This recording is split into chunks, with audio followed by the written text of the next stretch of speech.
94.3 my FM पर आप हैं माही के साथ। जीना इसी का नाम है मैं, जहां आज मैं आपको बताऊंगी एक नई कहानी, एक नई जिंदगी। वैलेंटाइंस डे आने वाला है, ये तो अखबार में पढ़ा तब पता चला। क्या कहूँ, सुबह से शाम कब हो जाती है पता ही नहीं चलता। ऊपर से ठंड और गर्मी का मौसम, बच्चे बीमार ना ही हो तो ही अच्छा। सासू माँ भी पूरी रात खांसती रहती हैं और पतिदेव मार जा रहा है कहकर पूरा घर सर पर ले लेते। ऊपर से नौकरों ने छुट्टी क्या ले ली, मानो पूरा घर ही उल्टा पुल्टा हो गया हो।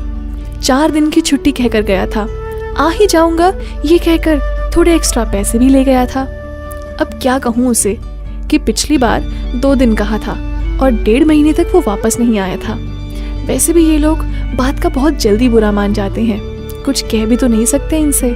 हमारी सोसाइटी में वैसे तो ऐसे काम करने वाले नौकर मिलते ही नहीं हैं।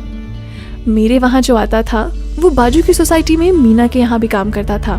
एक बार बाजार में मीना मिली तब पता चला कि उसे तो 25 दिन कहा था। मीना से उसका नंबर लिया और फोन लगाने की कोशिश की तो फोन स्विच ऑफ आया। फिर भी दिन में कई बार मैं देवा को फोन लगाती रहती। एक बार तो पतिदेव ने जब मेरा फोन देखा तो जोर जोर से हंसने लगे।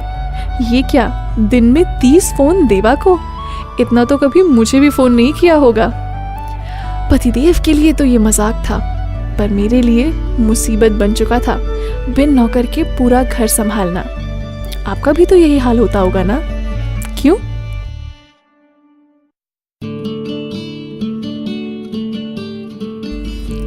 आप सुन रहे हैं 94.3 माय एफएम पर जीना इसी का नाम है, आपकी माही के साथ।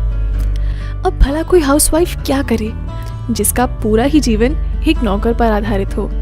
सासू माँ दिन में 50 बार सुनाती हैं, हमारे समय में तो कोई नौकर चाकर नहीं थे, आजकल की औरतें तो निकम्मी हो गई हैं। काम काज तो कुछ करना नहीं, बस पूरा दिन सीरियल देखना। साथ साथ कभी साड़ी पर एम्ब्रॉयडरी करो, कभी कुशन कवर बनाओ या कभी मोती के हार बनाओ। ये सब भी तो कर सकते हो, पर नहीं, काम ही नहीं करती। अब मैं आपसे क्या कहूँ, शादी को 20 साल हो गए, पर अब तक सासू माँ की बनाई एक भी चीज मैंने इस घर में नहीं देखी। पर फिर भी बहू को क्या करना चाहिए, क्या नहीं करना चाहिए, ऐसी मिनी लेक्चर सीरीज उनके पास हमेशा ही तैयार रहती थी। पतिदेव से इसके बारे में कुछ कहो तो वो भी ऊपर से कहते कि माँ गलत क्या कहती है, क्या काम है तुम्हारे पास घर में, अब आप ही बताओ। घर में मर्द हमारी स्थिति कैसे जानेंगे?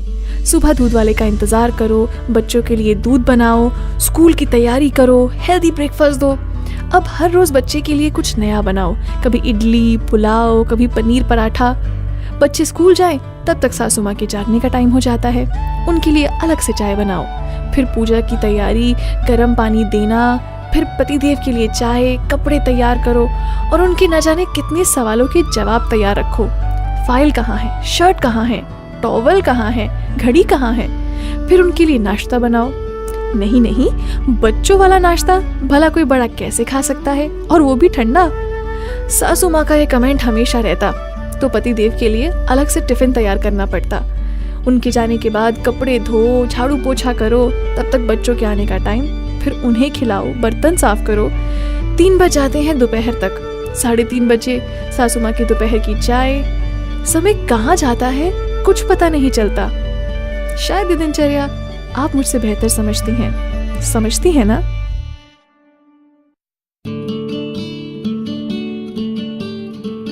आप सुन रहे हैं 94.3 माय एफएम पर जीना इसी का नाम है, आपकी माही के साथ। अब भला ऐसे में बच्चों की एग्जाम, किसी का बर्थडे, तो किसी की बीमारी, सब चलता ही रहता है। सब्जी लाओ, ग्रोसरी लाओ, दूध लाओ, ये सब अलग से। और लोगों को ये लगता है कि शायद कोई हाउसवाइफ काम ही नहीं करती, घर पे आराम करती होगी। पर मैं जानती हूँ कि ऐसे में एक हाउसवाइफ की स्थिति कैसी होती है, कैसे जीती है वो। आप मानेंगे, जब से नौकरों ने छुट्टी ली है तब से मम्मी के घर में 1 भी घंटा नहीं जा पाई और ना ही ब्यूटी पार्लर गई। उस दिन पतिदेव ने शाम 7 बजे घर आकर कहा कि आज शादी में जाना है, ऑफिस की कलीग की बेटी की शादी है। मैंने तो साफ साफ मना कर दिया, तो वो ऊपर से कहने लगे, अब भला हर कोई अपनी बीवी के साथ आएगा तो मैं क्या अकेले जाऊंगा? कैसा लगेगा उन्हें। ये तो अच्छा था कि पास रह रही उषा ने आईब्रो कर दी, वरना मैं कैसे जाती। ऊपर से सासू की कमेंट्री तो चालू ही रहती। भले वो भूल जाएं, पर हमें तो याद रखना चाहिए किसकी शादी है, किसका जन्मदिन है, वगैरह वगैरह। अब भला इन सब चीजों को कैसे याद रखूं मैं।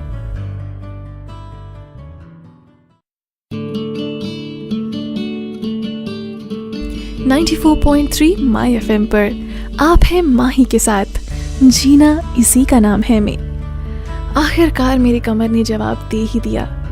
3.5 महीने हो चुके थे नौकर को गए। 2-3 नौकरों को ले तो आई थी, पर वो टिके ही नहीं। अब मुझे देवा कुछ ज्यादा ही याद आने लगा।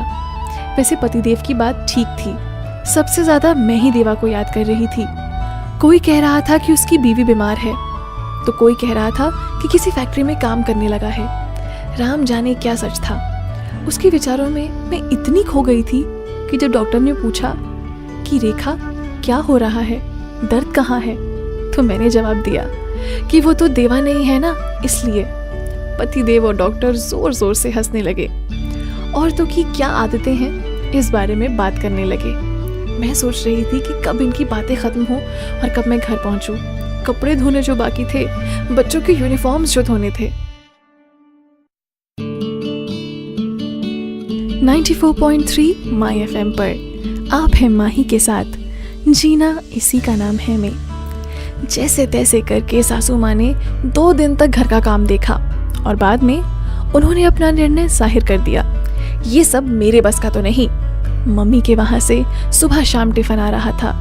2 दिन तो पतिदेव भी ऑफिस से अपने साथ ऑफिस बॉय को लेकर आए, पर उससे ये काम तो होता ही नहीं था।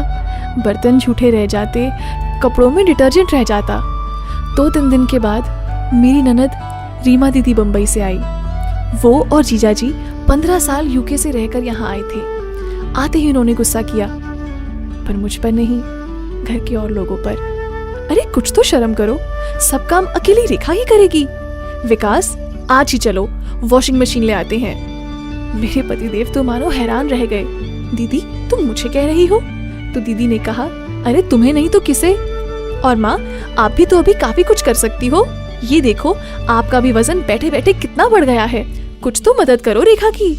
सासू होने का मतलब ये तो नहीं कि सारा काम ही छोड़ दो।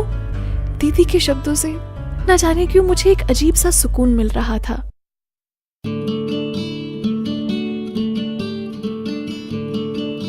.3 माई एफएम सुन रहे हैं आप, आपकी माही के साथ।